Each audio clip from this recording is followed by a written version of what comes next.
Lagi-lagi Presiden Jokowi diserang kritik pedas. Setelah pernyataan soal Presiden boleh kampanye dan memihak.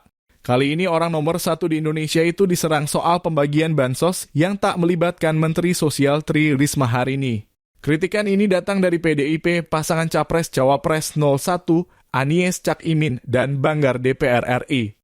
Ketua Badan Anggaran DPR RI, Said Abdullah, khawatir pembagian bantuan sosial menjelang pemilihan umum 2024 dijadikan sebagai alat kepentingan politik pihak tertentu.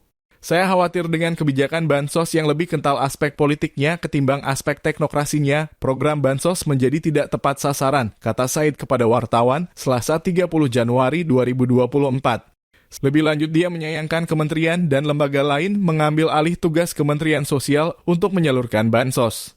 Sementara Kemensos sebagai ujung tombak penyaluran bansos yang memiliki data 18,8 juta penerima bansos tidak dilibatkan.